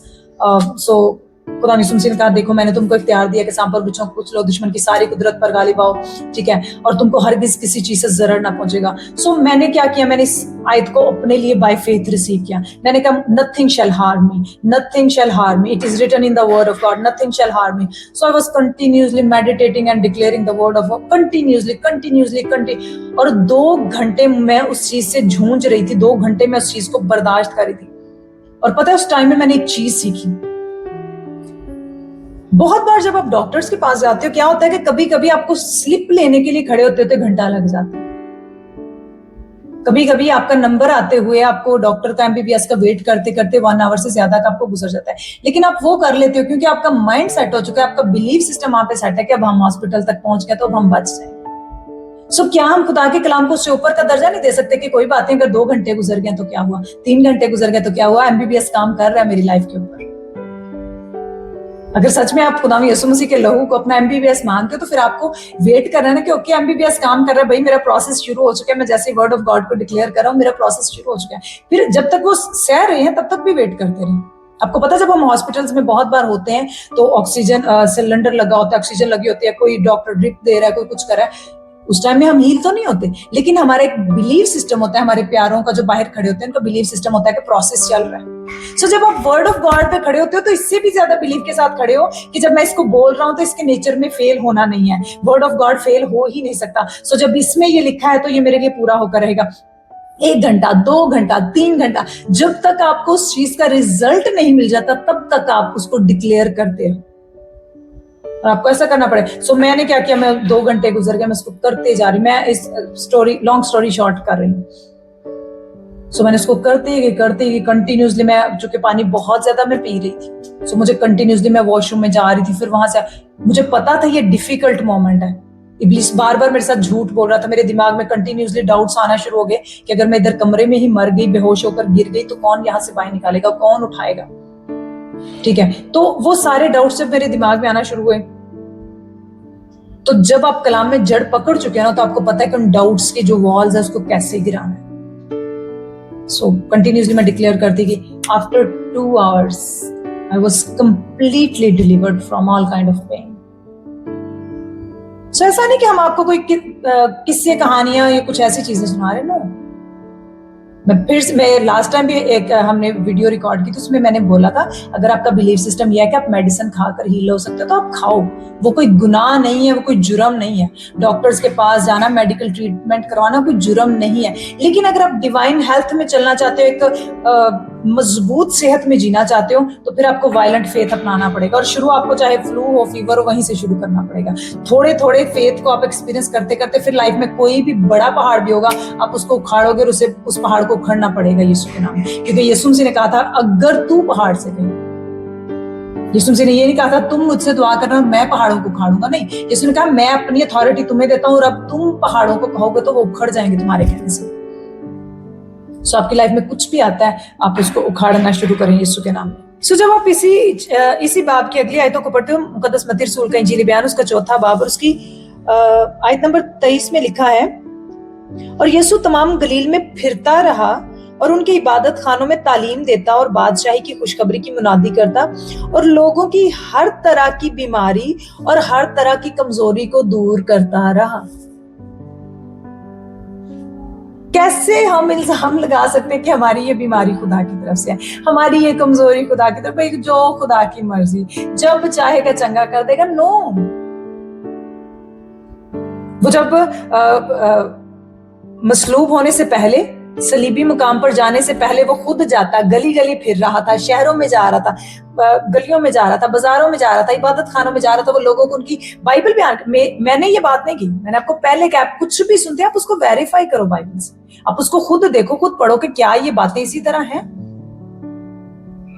सो लिखा है कि वो जाता, सबसे पहला काम क्या करता, वो तालीम देता। सो इसका मतलब है सबसे पहले हमें इस चीज का नॉलेज होना जरूरी है। उसके बाद लिखा है कि वो खुदा की बादशाही की मुनादी करता। तीसरा काम लिखा है कि वो लोगों को हर तरह की बीमारी और हर तरह की कमजोरी से आजाद करता रहा। इसका मतलब है खुदा की कभी भी ये मर्जी नहीं है कि हम बीमारियों में जिए। इसका मतलब यह है कि खुदा की कभी भी मर्जी नहीं है कि हम कमजोरियों में जिए। इसका मतलब यह खुदा की कभी भी मर्जी नहीं है कि हम कठिनाइयों में जिए, हम कसम पुरसी की जिंदगी जिए, हम विक्टिम की जिंदगी जिए। नो, वो सलीबी मुकाम पर जाने से पहले लिखा है खुद जाता, खुद लोगों तक पहुंचता, लोग उस तक आ जाते, वो सबको चंगा करता रहा। लेकिन जब वो आसमान पर उठाए गए, उन्होंने कहा कि मैं अपना इख्तियार तुम्हें देता हूं। सो अब तो जरूरत भी नहीं है, गलियों बाजारों में शिफा ढूंढने की जरूरत भी नहीं। मेरे जो स्पिरिचुअल टीचर है हमेशा ये बात कहते हैं कि अगर रात के 2 बजे 3 बजे आपको सर दर्द उठता है या पेट में दर्द उठता है, तो कौन से क्रूसेड में जाओगे, कौन से प्रॉफिट को कॉल करोगे, किस अपोस्टल के पास जाओगे? नो, आपका मुंह आपका एक बहुत बड़ा प्रॉफिट है, इसको यूज करो। जिंदगी और मौत जुबान के काबू में है, जो इसे दोस्त रखते हैं इसका फल खाते हैं। लेकिन अगर आपकी जुबान उस चीज में सीख नहीं पाई तो फिर मुश्किल है। फिर जब मुश्किल आएगी, तो जब उस समय में प्रॉब्लम आएगी, तो फिर आप हार जाओगे। लेकिन अगर आप पहले से एक ट्रेंड सोल्जर हो, तो आपको पता है कि प्रॉब्लम आई, इट्स ओके, आपको पता है कि इस मसले को कैसे हल करना। सो यहाँ पर जितनी भी टेम्पटेशन इब्लीस लेकर आए, यीशु मसीह ने उसको बार बार यही कहा, शैतान लिखा है, लिखा है, लिखा है। वो खुदा का बेटा होने के बावजूद भी रिटन वर्ड के साथ इब्लीस को शिकस्त दे रहा है। तो इमेजिन दिस कि हम जो हैं, हमें कितनी ज्यादा जरूरत है कि हम खुदा के कलाम का अपनी रोजमर्रा जिंदगी में इस्तेमाल करें। Imagine this. सो जब हम खुदा के कलाम को इस्तेमाल करते हैं, तो ये रिजल्ट लेकर आता है। रिजल्ट क्या आता है, अगली आयत में चलकर देखते हैं। बाइबल मुकद्दस में लिखा है, यीशु ने उसे कहा, ऐ शैतान दूर हो, क्योंकि लिखा है कि तू खुदावंद अपने खुदा को सिजदा कर और सिर्फ उसी की इबादत कर। सो क्या लिखा है ये भी आपको पता होना चाहिए। जो लिखा है उसकी क्लैरिटी भी आपको होनी चाहिए। तब इब्लीस उसके पास से चला गया और देखो फरिश्ते आकर उसकी खिदमत करने लगे। जब आप लिखे हुए वचन का इस्तेमाल करते हो तो खुदा उनके फरिश्ते मुतहरिक होते हैं आपके, खुदा उनके फरिश्ते उतरते हैं आपके लिए। सो आपको पता होना चाहिए कि मेरे किस मसले के लिए इसमें क्या क्या लिखा है और मुझे कब कब कैसे कैसे इस्तेमाल करना है। मेरी जिंदगी में एक टाइम ऐसा आया जब मेरे दिमाग में इतने को मैं बहुत ओवर थिंकिंग किया करती थी उन दिनों में। एक ऐसा टाइम मेरी लाइफ का आया। सो मुझे पता था कि मुझे इससे डिलीवरेंस चाहिए, लेकिन वो मैटर्स ऐसे थे मैं किसी के साथ शेयर भी नहीं कर सकती थी। तो मैंने क्या किया, मैंने कहा खुदा पाक आप मेरे मददगार हैं, आप मुझे मदद करेंगे कि मैं इसके लिए क्या करूं। सो पाकू मुझे बाइबल में ले गए। सो जब मैंने पढ़ना शुरू किया तो बाइबल मुकद्दस में जाते जाते जाते जाते मुझे मेरे सवाल का हल मिल गया, जवाब मिल गया।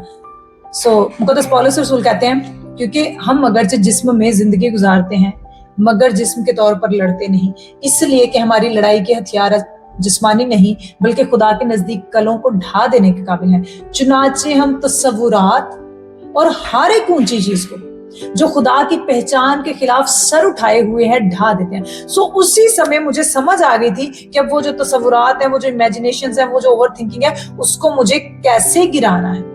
मुझे पता था कि इसको खुदा का कलाम इस्तेमाल करके गिराना है। So continuously I was meditating, I was thinking the word of, मैं कंटिन्यूअसली इसको बोले जा रही, सोचे जा रही।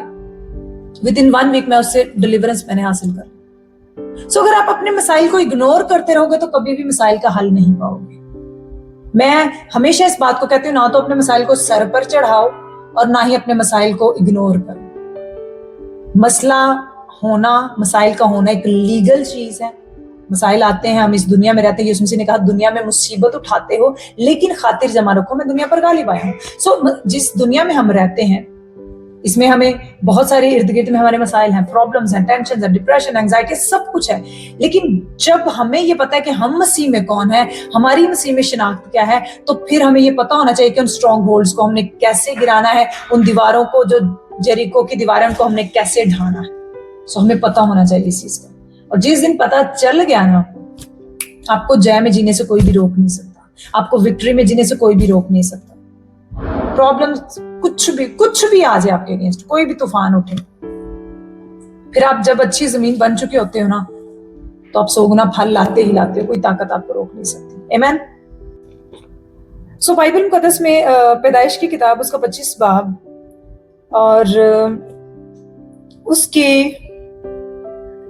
जब हम 27वीं आयत से लेकर पढ़ना शुरू करते हैं बाब के आखिर तक, मैं इसको आपके सामने पढ़ती हूँ ताकि आपको इस कहानी की समझ आ सके। लिखा है, और वो लड़के बढ़े और ईसाऊ शिकार में माहिर हो गया और जंगल में रहने लगा। और याकूब सादा मिजाज डेरों में रहने वाला आदमी था और इसहाक ईसाऊ को प्यार करता था क्योंकि वो उसके शिकार का गोश्त खाता था। और रिबका याकूब को प्यार करती थी।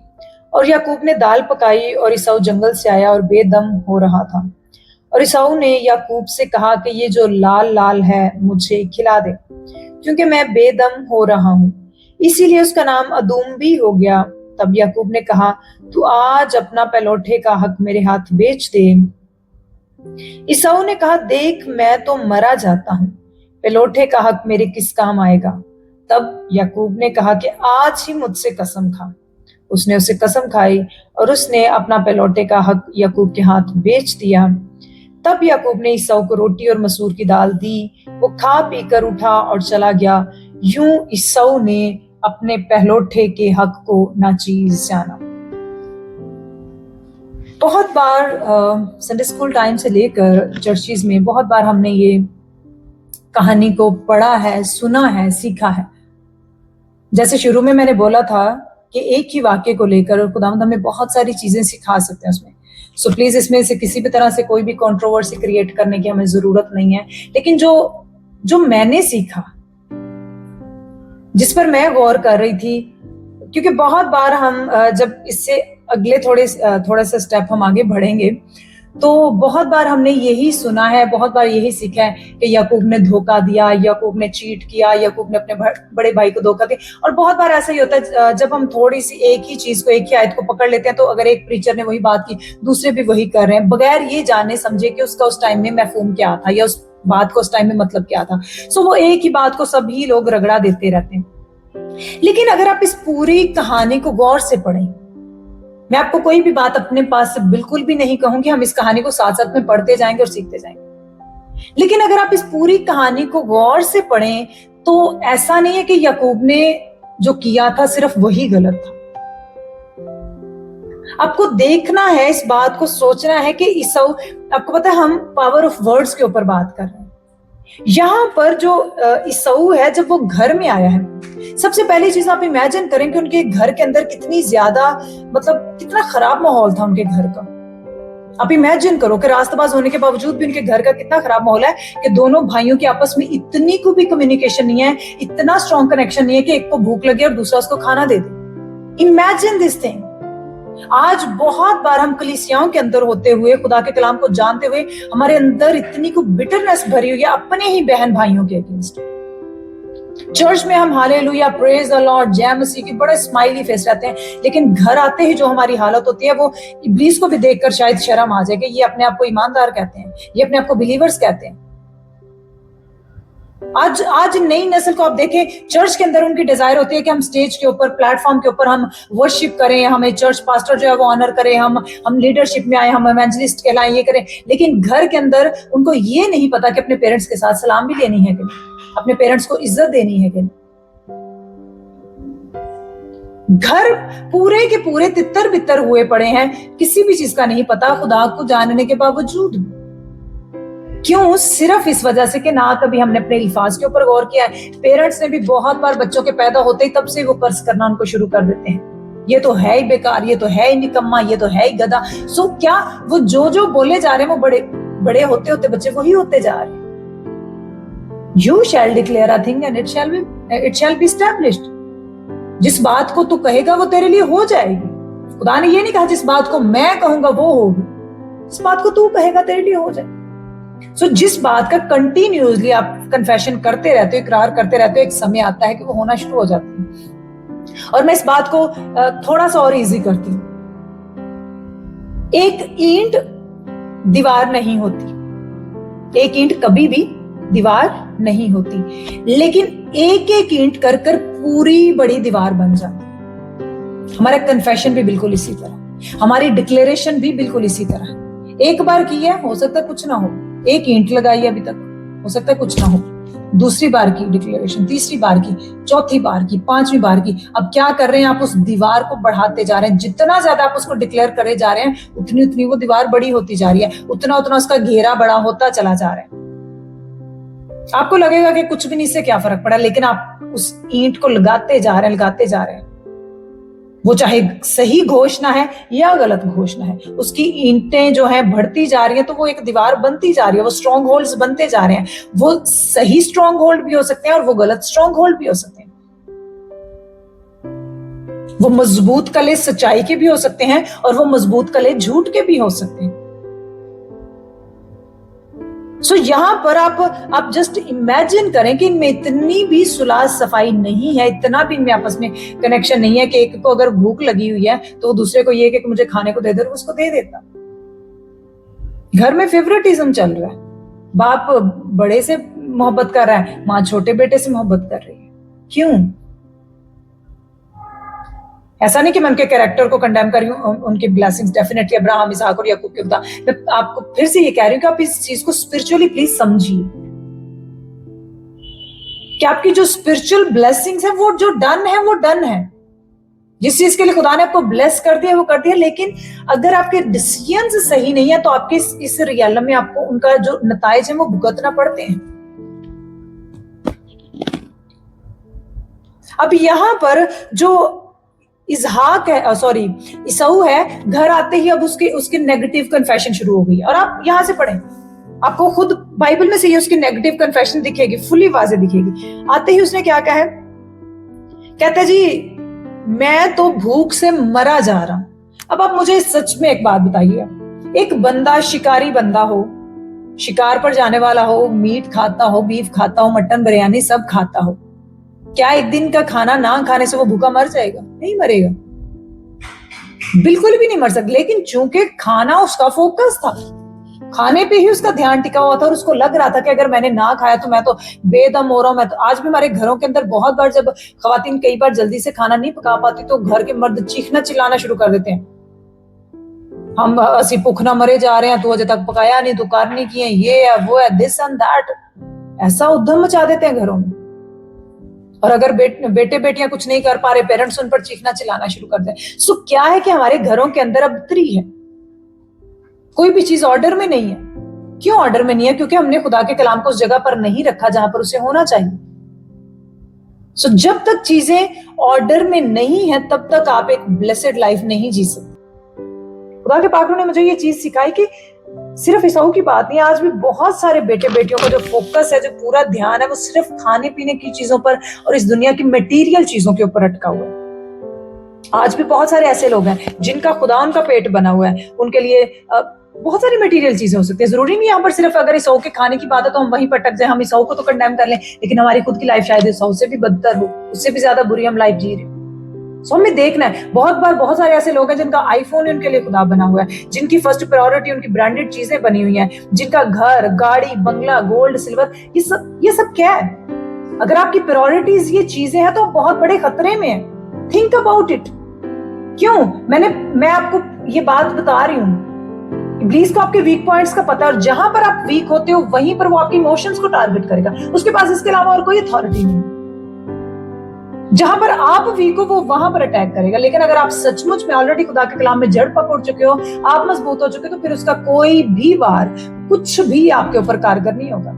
कोई हथियार जो तेरे खिलाफ बनाया जाए वो काम नहीं आएगा। लेकिन तब काम नहीं आएगा जब आपकी शील्ड, जब आपकी ढाल, जब आपके सिर पर खुदा का कलाम। ज़बूर 91 में लिखा है, तेरी सच्चाई मेरी ढाल और सिर पर है। और बाइबल मुकद्दस में लिखा है कि तेरा कलाम सच्चाई है। दैट मीन्स जब उसका कलाम सच्चाई है तो उसका कलाम हमारी ढाल और सिर पर है। तो जब वो हमारी प्रोटेक्शन है तो फिर कोई चीज हमें नुकसान नहीं दे सकती। लेकिन जब हमारा फोकस ही आउट है तो फिर तो प्रॉब्लम में है। बहुत बार आज भी आप कल्चर बन चुका है पाकिस्तान के अंदर, स्पेशली ये कल्चर बन चुका है, फॉरेनर्स की वजह से लोग लड़ते रहते हैं, तेरा गोरा मेरा गोरा, तेरे फंड्स मेरे फंड्स। What is this?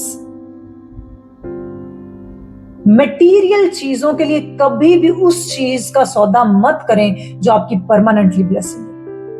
ईसाऊ ने अपने थोड़े से वक्त के खाने के लिए, अपने एक वक्त के खाने के लिए उसने वो खो दिया जो बहुत अमेजिंग था। अपने पहलौठे के हक को बाइबल बयान करते हैं कि उसने नाचीज जाना।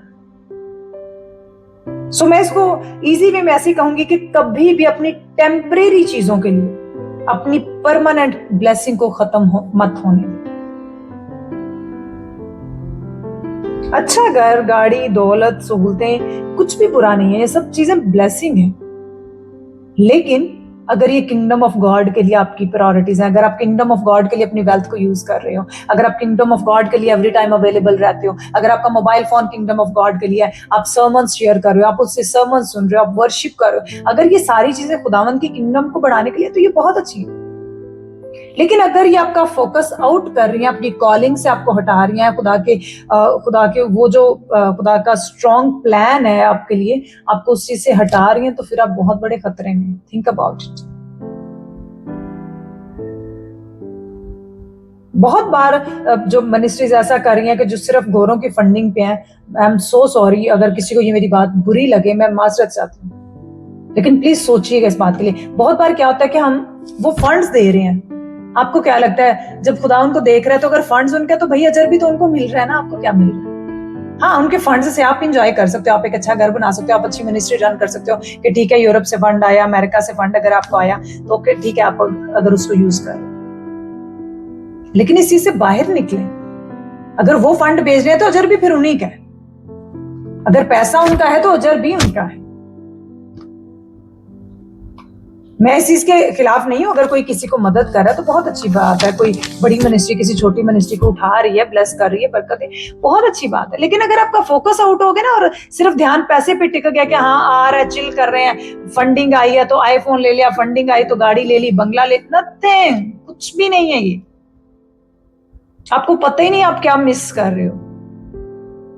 आप उस अंदर के शख्स को मजबूत होने ही नहीं दे रहे जिसके जो खुदा ने एक्चुअली आपको ओरिजिनल में बनाकर भेजा। आप कंफर्ट जोन में रहने के आदी हो गए। सो हमें उन चीजों से बाहर निकलना, हमें हमारे ध्यान देना कि हमारा फोकस क्या है। याकूब का खत उसका पहला बाब 17 आयत में लिखा है, मैं इसको आपके सामने पढ़ देती हूँ। सो James chapter 1 verse 17, whatever is good and perfect is a gift coming down to us from God our Father, who created all the lights in the heavens. He never changes or casts a shifting shadow. मैं इस बात के ऊपर आपका ध्यान दिलाना चाहती हूँ, लिखा है what ever is good and perfect. इसका मतलब है जो ब्लेसिंग खुदा की तरफ से आती है, पहली चीज कि वो भली होती है और वो परफेक्ट होती है, उसमें कुछ भी अधूरा नहीं होता। जो ब्लेसिंग खुदा आपको देता है ना, उसमें कुछ भी अधूरा नहीं होता। लेकिन जो ब्लेसिंग हम धोखेबाजियों से, एक दूसरे को नीचा दिखाकर या गलत तरीके से या शॉर्टकट तरीके से हासिल कर लेते हैं, वो बहुत बार वो चीजें मिल तो जाती हैं, हमारी लाइफ में आ जाती हैं, लेकिन तब भी हम स्ट्रगल वाली लाइफ जीते रहते हैं। हमारे अंदर का इत्मीनान उठ जाता है, हमारी सेटिस्फेक्शन जो है वो खत्म हो जाती है। सो इसका मतलब यह है कि हमारा बाप जो है, हेवनली फादर जो है, वो ये डिजायर करता है कि हर अच्छी, हर भली और हर परफेक्ट चीज हमारी लाइफ में वो ये डिजायर करता है। सो इसलिए कभी भी लाइफ में शॉर्टकट मत ढूंढें, उसका वेट करें। बाइबल मुकद्दस में लिखा है, बस खुदा के कभी हाथ के नीचे फरोतनी से ठहरे रहो तो वो तुम्हें वक्त पर सर बुलंद करेगा। सो हमें क्या है, हमें जस्ट उसके साथ एक फेलोशिप में रहना है, उसके साथ उसकी कुर्बत में बने रहना है। जब हमारा समय आएगा ना, आपको पता भी नहीं चलेगा, जो सालों में नहीं ना हुआ, विद इन सेकंड खुदा उसको कर देगा। लेकिन हमें जस्ट हम्बल रहना उसकी प्रेजेंस में। अब यहाँ पर जो ईसाऊ है, उसने एक वक्त के खाने के लिए, मैं सचमुच में मैं इस बात पे क्यों जोर दे रही हूँ कि क्या आपकी लाइफ में कोई ऐसे मोमेंट आते हैं कि एक टाइम में कोई आप ऐसा डिसीजन लेते हो कि आप उस ब्लेसिंग को खो देते हो जो खुदा आपको देने पर होता है। एक वक्त के खाने के लिए इसने वो बर्बाद कर दिया जो इसकी नस्लों की बरकत है। आपको पता है, पहलौठे का डबल का हक होता था, लेकिन उसने वो गंवा दिया सिर्फ एक वक्त के खाने के लिए और अपनी रॉन्ग कन्फेशन की वजह से। हो सकता है अगर ये आता और ये कहता कि हाँ ठीक है याकूब, मुझे भूख लगी है तो ऐसा कर, मुझे थोड़ा खाना दे दे, तो शायद याकूब इसको दे ही देता। लेकिन इसने अपना वीक पॉइंट शो किया तो वहां पर से खराबी होना शुरू हुई। कहता मैं तो भूख से मरे जा रहा हूं, मैं तो भूख से बेदम हो रहा हूं, मेरी तो जान निकल रही है। आज भी बहुत सारे लोगों की हालत ही होती है, आप उनके जुमले सुने आप हैरान रह जाएंगे। फलां ने तो मुझे जलील कर रख दिया, मेरा तो दिमाग खराब हो गया, मैं तो पागल हो रहा हूँ, बॉस ने मेरा दिमाग खराब कर दिया, हमारा तो ग्रुप भी ऐसे। मतलब वो हर चीज में इतना को रॉन्ग कन्फेशन करते हैं कि शैतान उनकी बरकतों को कभी नहीं मार सकता, लेकिन वो अपनी बरकतों को खुद ही उनका कबाड़ा कर देते हैं अपने रॉन्ग कन्फेशन की वजह से, अपने गलत बोलने की वजह से। ठीक है, अब यहाँ पर ईसाऊ की बरकत को शैतान ने नहीं छीना। प्लीज मेरी बात को अंडरस्टैंड कर। मैं ऐसा नहीं कि शैतान की बढ़ाई कर रही हूँ या मैं उसकी पार्टी की, ऐसा नहीं है। I always crush his head, ठीक है, मैं हमेशा उसके सर को कुचलती हूँ यीशु मसीह के नाम की अथॉरिटी में। लेकिन यहाँ पर इसके डिसीजन ने इसको प्रॉब्लम, इसके डिसीजन ने इसकी बरकत खराब की। सो अगर जिंदगी में आपके डिसीजन सही नहीं है ना, तो फिर बहुत बड़ी प्रॉब्लम क्रिएट होती है लाइफ में। सो आज जब आप कलाम को सुन रहे हैं, सीख रहे हैं, खुदा से कहे, खुदा आज से पहले अगर मैंने जो गलत फैसले लिए हैं, खुदा मैं उन गलत फैसलों को यीशु के नाम में कैंसिल करती हूँ। और खुदा मैं आज से आपके सामने खुद को हम्बल करती हूँ, मुझे दुरुस्त फैसले लेने में खुदा मेरी मदद करें। वो ब्लेसिंग्स जो आपकी तरफ से हैं, वो ब्लेसिंग जो परमानेंटली हैं, वो ब्लेसिंग्स जो गुडनेस की हैं, वो ब्लेसिंग्स जो आपकी तरफ से परफेक्ट ब्लेसिंग्स हैं, खुदा मैं उनके लिए खुद को आपके सामने हम्बल करती हूँ कि मेरी सारी ब्लेसिंग्स आपकी तरफ से आए। और अगर कोई ब्लेसिंग किसी शॉर्टकट वे में, किसी गलत जरिए से आ रही है, तो मैं उसको अभी से यीशु के नाम में अपनी लाइफ में से कैंसिल करती हूँ। आप ऐसा करके देखें, कह कर देखें, आपकी जिंदगी बदल जाएगी। लाखों की भीड़ में भी खुदा आपको मुनफरिद करने की कुदरत रखता है, हजारों की भीड़ में भी वो आपको उत्तम दर्जे पर रखने की कुदरत रखता है। ये उसके कलाम की सच्चाई है। दूसरी बात ये कि अब ईसाऊ को ये था कि हाँ ठीक है, याकूब तो मुझसे छोटा है। बहुत बार आप छोटों को अंडर एस्टिमेट बहुत सारे लोग करते रहते हैं। उसको लगा कि हाँ छोटा है, इसको थोड़ा बहुत कह भी दूंगा तो क्या फर्क पड़ेगा। कहते हैं हाँ ठीक है, पलौठे का मेरे किस काम आएगा, हाँ ठीक है, तू मुझे खाने को कुछ दे, तो मैं तो बस भूख से मरा जा रहा हूँ, मेरे किस काम आएगा। उसने क्या सोचा, उसने कहा ठीक है, याकूब बैठा हुआ, मैं बैठा हूँ, कौन सा इसहाक सुन रहा है, कौन सा मेरा बाप सुन रहा है। पलौठे का हक तो बाप से ही आना ना, बरकत तो बाप से ही आनी है। कौन सा बाप सुन रहा है। सो यहाँ पर ईसाऊ एक्चुअली इस दिमाग के साथ कि वो इस चीज को भूला हुआ है कि अगर हम दोनों आपस में बात कर रहे हैं तो कोई एक हस्ती है जो हमें देख रही है। सो बाइबल मुकद्दस में लिखा है, खुदा यीशु मसीह ने कहा, जो कुछ तुम पोशीदगी में करते हो, तुम्हारा बाप जो पोशीदगी में तुम्हें देखता है, पब्लिकली तुम्हें रिवॉर्ड देगा। सब पोशीदगी में किसी के साथ कमिटमेंट कर रहे हो, अहद कर रहे हो, कस्में खा रहे हो, कुछ भी कर रहे हो, हेवन इज वॉचिंग यू। कुछ भी है, आपको लग रहा है कि आप बाहर निकलोगे तो आप मुकर जाओगे, आप ऐसा नहीं कर सकते। आसमान का खुदा आपको देख रहा है। बाइबल मुकद्दस में लिखा है कि तू अपनी मुंह की बातों के सबब से कसूरवार ठहरेगा। इमसाल की किताब में लिखा। बहुत बार हम अपने मुंह की बातों की वजह से ही पकड़े जाते हैं।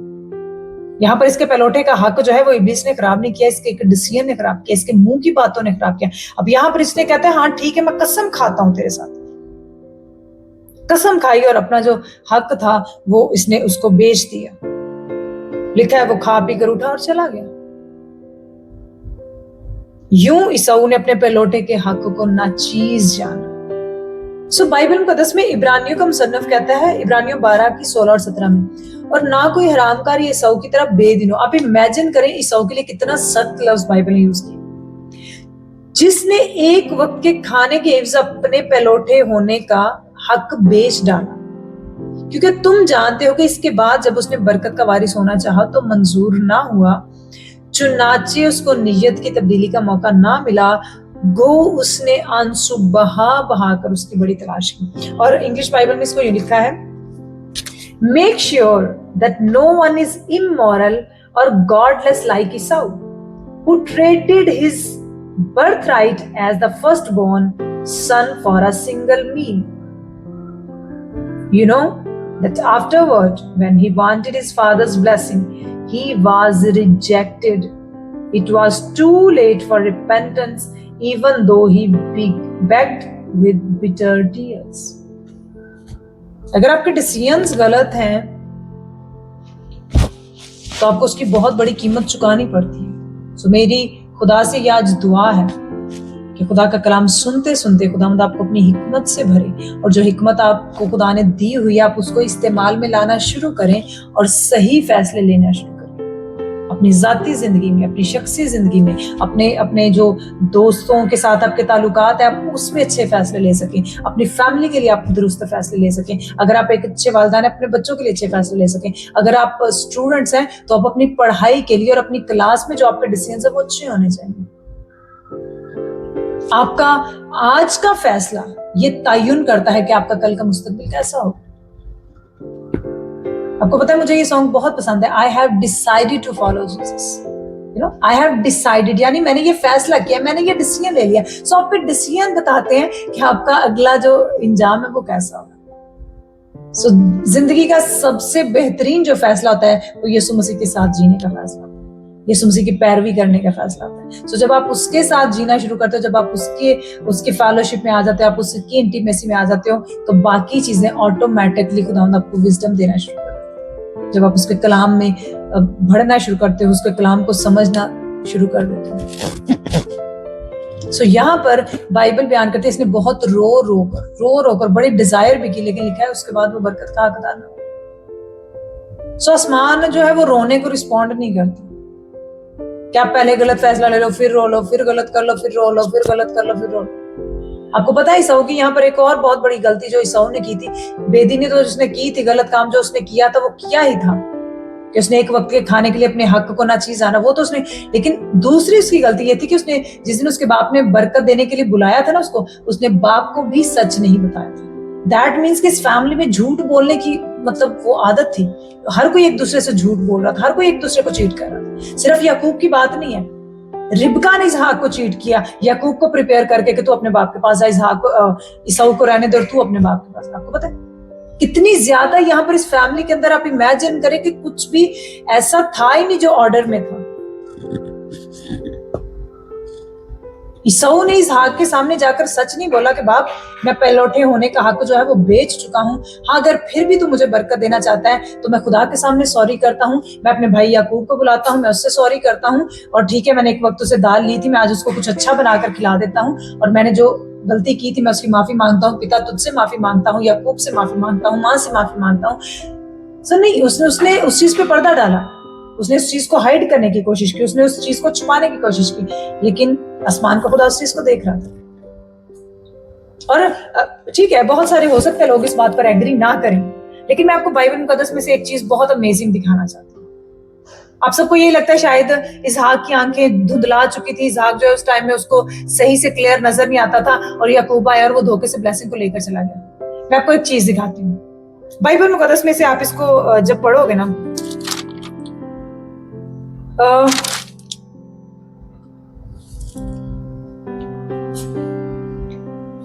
पैदाइश की किताब 26 बाब और उसकी दूसरी और तीसरी आयत में लिखा है, और खुदावंद ने उस पर जाहिर होकर कहा कि मिस्र को ना जा, बल्कि जो मुल्क मैं तुझे बताऊं उसमें रह। अब ये इसहाक के बारे में बातें हैं, अब्राहम मतलब जा चुका है अपना सफर पूरा करके, इसहाक के बारे में बहुत बार ऐसे वाक्य आते हैं, मैं आपको रेफरेंस देती जाऊंगी, ठीक है, आप रेफरेंस खुद पढ़ सकते हैं। सो जब आप पैदाइश की किताब 26 बाब की दूसरी आयत में लिखा है, और खुदावंद ने उस पर जाहिर होकर कहा, अब ये इसहाक के बारे में, कि इसहाक ने जब भी कोई फैसला लेना होता था या जब भी कहीं जाना होता था, लिखा है कि खुदावंद ने उस पर जाहिर होकर कहा। इससे अगले जब चैप्टर में आप जाएंगे तो लिखा है 26वें बाब की 12वीं आयत में लिखा है, और इसहाक ने उस मुल्क में खेती की और इसी साल उसे 100 गुना फल मिला और खुदावंद ने उसे बरकत बख्शी। दैट मींस खुदा उसकी सारी चीजों में इन्वॉल्व था, खुदा उसको बरकत दे रहा है, खुदा उसको बढ़ा रहा है, खुदा उसको तरक्की कर रहा है। दैट मींस इसहाक के साथ खुदा का एक अच्छा कनेक्शन है। सो पैदाइश की किताब 26 बाब की 24वें आयत में लिखा है, और खुदावंद उसी रात उस पर जाहिर हुआ और कहा कि मैं तेरे बाप अब्राहम का खुदा हूं, मत डर, क्योंकि मैं तेरे साथ हूं और तुझे बरकत दूंगा और अपने बंदा अब्राहम की खातिर तेरी नस्ल बढ़ाऊंगा। इसका मतलब है खुदा ने बरकत का वादा किया था कि मैं तेरे बाप अब्राहम का खुदा हूं, मैं तुझे बरकत दूंगा। और मैं रेफरेंस के साथ आपके साथ बात कर रही हूँ कि लिखा है खुदावंद उस पर जाहिर हुआ, खुदावंद उस पर जाहिर। अब आप मुझे एक चीज बताएं, अगर याकूब की बरकत खुदावंद की तरफ से नहीं थी तो क्या खुदा इसहाक पर तब जाहिर नहीं हो सकता था कि इसहाक याकूब तुझे धोखा दे रहे, इसको बरकत मत देना, तो अपने पहलौठे बेटे ईसाऊ को ही बरकत देना? मैं आपसे ये सवाल पूछ रही हूँ, अगर आपको मेरे साथ डिसएग्री करना है आप कर सकते हो। अगर आपको लगता है कि शायद इसहाक के आंखें धुंधला चुकी थी, धुंधलेपन की वजह से सिर्फ उसको धोखा मिला, तो ये बहुत गलत बात है। एक्चुअली खुदा देख रहा था उस कमिटमेंट को जो ईसाऊ और याकूब के बीच में हो चुकी थी। सो लीगल राइट हो चुका था याकूब का बरकत लेने का, क्योंकि अगर पहलौठे का हक बेच दिया गया, उसने कसम खा ली, उसने कहा कि आज से मैं पहलौठे का हक तुझे देता हूं, तो इब्रानियों का मुसन्निफ ये कहता है कि जब उसने वारिस होना चाहा, बरकत की ख्वाहिश की, ईसाऊ इवन रोया, चिल्लाया, कुछ भी किया, लेकिन लिखा है कि वो बरकत का हकदार ना हो सके। सो इसका मतलब है कि याकूब के पास वो लीगल राइट आ चुका है। हाँ, यहाँ पर याकूब की एक चीज को हम देख सकते हैं यहाँ पर, कि याकूब ने भी एक शॉर्टकट वे इख्तियार किया अपनी बरकत के लिए। मैंने बताया ना कि इस फैमिली के अंदर कोई भी चीज उस टाइम में, मुझे नहीं पता आप लोग इस बात को कैसे लेंगे, मैं कोई भी कंट्रोवर्सी क्रिएट नहीं करी, लेकिन प्लीज इस चीज को समझिएगा, चीजों का ऑर्डर में होना बहुत जरूरी है। जो चीजें खुदा ने इसहाक को कहा था मैं तुझे बरकत दूंगा, और उसकी बरकत कम थोड़ी हो जानी थी। इसहाक जो है वो ईसाऊ को भी बरकत दे सकता था, याकूब को भी बरकत दे सकता था, लेकिन आपके डिसीजन डिपेंड करते हैं कि आप आसमान से क्या रिसीव कर सकते हैं। आमीन। सो जब हम इस चीज का आगे जाकर पढ़ते हैं तो इस चीज को मैं आज थोड़ा सा क्लियर करना चाहूंगी। अगर आपको किसी को बुरा लगता है तो लग जाए, लेकिन खुदा के कलाम में ये लिखा है। बहुत बार ये आता है कि याकूब ने अपने भाई की बरकत छीनी। आपने ये सुना होगा, याकूब ने अपने भाई की बरकत छीनी। पहली चीज मैंने आपको बोला, जब उनका अहद हुआ, कस्में खाई, तो वहां पर वो ऑलरेडी कुछ एक्सचेंज हो चुका था, तबादला हो चुका था, एक का हक दूसरे की तरफ आ चुका था खाने के। पहली चीज। नंबर 2, याकूब ने एक बार भी डिजायर नहीं की कि मैं जाकर बाप से पहलौठे की बरकत लूं। आप जब 27 चैप्टर को पूरा पढ़ के देखें, याकूब बाप से बरकत लेने नहीं गया। आप इसको पढ़ के देख लें, आप इसको वेरीफाई करें। याकूब बाप से बरकत लेने नहीं गया, लेकिन लेकिन लेकिन जब आप वर्स नंबर 8 को पढ़ते, लिखा है याकूब की मां ने कहा, सो ए मेरे बेटे, इस हुक्म के मुताबिक जो मैं तुझे देती हूं। सो याकूब को हुक्म कौन दे रहा है? उसकी मां दे रही है। याकूब खुद से नहीं किया, ना ही उसने बाप को धोखा दिया, ना ही बाप को चीट किया। अगर वो ऐसा करता तो शायद खुदा उसी रात भी इसहाक पर जाहिर होता कि याकूब तुझे धोखा दे रहा है। स्वयं मेरे बेटे, इस हुक्म के मुताबिक जो मैं तुझे देती हूँ, मेरी बात को मान और जाकर रेवड़ में से बकरी के 2 अच्छे अच्छे बच्चे ला दे, और मैं उनको लेकर तेरे बाप के लिए उसकी हस्बे पसंद लजीज खाना तैयार करूंगी, और तू उसे इस अपने बाप के आगे ले जाना ताकि वो खाए और अपने मरने से पेशतर तुझे दुआ दे। अब याकूब का जवाब सुनिएगा, बड़े ध्यान से सुनिएगा, क्योंकि बहुत बार हम रटी रटाई चीजों पर सालों साल बिलीव करते आते हैं और उस वजह से हम कुछ भी हासिल नहीं कर पाते। सुन चीजों को समझिएगा जो खुदा का पाक आपको सिखाना चाह रहा है। तब याकूब ने अपनी मां रिबका से कहा, देख, मेरे भाई ईसाऊ के जिस्म पर बाल है और मेरा जिस्म साफ है, शायद मेरा बाप मुझे टटोले तो मैं उसकी नजर में दगाबाज ठहरूंगा और बरकत नहीं बल्कि लानत कमाऊंगा। आपको पता है याकूब को इस चीज का बहुत अच्छे से समझ थी उसको, कि अगर मैं चीट करूंगा, धोखा दूंगा, तो अगर बाप को पता चल गया तो बरकत की बजाय ये ना मुझे लानत मिल जाए। सो वो कॉन्शियस थे इस चीज के लिए, उसको पता था। लेकिन अब यहां पर उसकी मां उसको फोर्स कर रही है। सो मुझे नहीं पता आप एग्री करेंगे या नहीं, लेकिन मैं यहाँ पर इस अगर मैं वर्ड्स को पढ़ूं या इस वाक्य को अगर मैं समझूं तो मैं ये समझ सकती हूँ कि याकूब ने जो किया था वो बिल्कुल सही किया था, क्योंकि उसने अपनी मां का हुक्म मानना था। उस टाइम उसने जो किया था वो सही किया था, क्योंकि उसके पास कोई और ऑप्शन नहीं थी। उस समय में जब वालिदैन कोई हुक्म करते थे तो बच्चों पर ये लागू होता था, बच्चों पर ये जिम्मेदारी आयद होती थी कि वो उन हुक्मों की तामील करते, तभी वो बरकत के हकदार होते थे। सो याकूब ने वही किया जो उसकी मां ने उसको कहा। याकूब नहीं भागा, याकूब ने जाकर बाप को चीट नहीं किया। लेकिन यहां पर जो सबसे बड़ी कमी मुझे इस पूरी स्टोरी में जो इस फैमिली के अंदर दिख रही है बाइबल को पढ़कर, वो ये है कि ये एक दूसरे से सच नहीं बोल पा रहे। जेनेसिस चैप्टर 26 एंड वर्स 34, पैदाइश 26 की 34-35 को पढ़ते लिखा है, जब ईसाऊ 40 बरस का हुआ तो उसने बेरी हित्ती की बेटी यहूदित और एलवन हित्ती की बेटी बिशामित से ब्याह किया और वो इसहाक और रिबका के लिए वबाले जान हुई। सो ईसाऊ ने जब शादियां की ना, तो इसकी शादियों की वजह से, इसकी बीवियों की वजह से इसहाक और रिबका दोनों तंग थे। लेकिन ना तो इन्होंने अपने बेटे को बिठाया, समझाया, बात की, कुछ भी नहीं किया। हर कोई अपनी अपनी मर्जी का डिसीजन ले रहा है। कोई भी नहीं जो इस फैमिली को मतलब ये कहता कि नहीं भाई आप दोनों बेटे बैठो हमारे, हम खुदा से पूछेंगे कि तुम्हारे लिए क्या क्या ब्लेसिंग है, हम खुदा से पूछेंगे कि तुम्हारे लिए कौन सी बीवियां ढूंढनी है, तुम्हारे रिश्ते कहां पर करने हैं, तुम्हारी शादियां कहां पर करनी। बस बाप इसहाक से मोहब्बत कर रहा है, माँ याकूब से मोहब्बत कर रही है। हर कोई अपनी अपनी ही मर्जी का डिसीजन ले रहा है। खुदा के हुक्म की या खुदा की प्रेजेंस की वहां पर इस टाइम में कोई जगह नजर नहीं आ रही। ईसाऊ ने अपनी मर्जी से शादियां की और उसकी बीवियां ऐसी थी कि वो दोनों जो हस्बैंड वाइफ है उनके लिए वो वबाले जान बनी हुई थी। सो रिबका ने ये फैसला क्यों किया? इस वजह से उसने किया कि भाई ईसाऊ की वजह से तो मैं पहले तंग हूं, अगर बरकत भी ईसाऊ को मिल गई तो मैं और ज्यादा तंग हो जाऊंगा। सो हर कोई अपनी अपनी जाती मफाद के लिए डिसीजन लिए जा रहा है। मैं फिर से कह देती हूँ, खुदा के लिए किसी को ब्लेस करना कोई मुश्किल बात नहीं थी। वो चाहता तो वो ईसाऊ को भी उतना ही ब्लेस कर सकता था, वो चाहता तो याकूब को भी उतना ही ब्लेस कर सकता था। उसके पास ब्लेसिंग्स की कमी नहीं आ जानी थी। लेकिन इनके डिसीजंस ने, इनकी चीजों ने सारे माहौल को तितर बितर किया हुआ था। सो बहुत बार हमारे डिसीजंस, हमारा बोलना, हमारा कन्फेशन करना, ये सारी चीजें बहुत मैटर करती हैं। मैं इस स्टोरी की अभी एक जस्ट फाउंडेशन रख रही हूं सो दैट आगे जाके हम देखेंगे कि बोलने के अंदर कितनी ज्यादा ताकत है। जस्ट हम ये फाउंडेशन रख रहे हैं इस टॉपिक के लिए कि ईसाऊ ने बोला मैं तो भूख से मरा जा रहा हूं, मेरी तो जान निकल रही है, मैं पहले उठे कहा मेरे किस काम है। उसने रॉन्ग कन्फेशन किया, उसका रिजल्ट भयानक निकला। जब आप रॉन्ग कन्फेशंस करते हो, आपको उसका गलत इंजाम जो है वो भुगतना पड़ता है। फिर चाहे आप रोते रहो, गिड़गिड़ाते रहो, उसका कोई सोल्यूशन नहीं। आज खुदा के सामने अपने आप को सरेंडर करें, कहें खुदा मैं तेरे सामने आता हूँ, मैं तेरे सामने आती हूँ। अगर मैंने कभी लाइफ में कोई गलत फैसले किए हैं तो खुदा मैं उनके लिए रिपेंट करता हूँ, पूरे दिल से करता हूँ। और आज से खुदा मैं ये दुआ करता हूँ कि मुझे सही फैसले लेने में मदद कर। खुदा पाक रूह तू मेरी रहनुमाई कर, ताकि मैं सही राहों पर चलते हुए, वो राहें जो तेरी राहें हैं उन राहों पर चलूं और एक डिप्रेशन फ्री लाइफ जीऊं, एक स्ट्रेस फ्री लाइफ जीऊं। मैं कोई भी ऐसी चीटिंग में नहीं फंसना चाहता, किसी भी गलत फैसलों में नहीं फंसना चाहता, खुदा जो मुझे मेरी परमानेंटली ब्लेसिंग से दूर करे।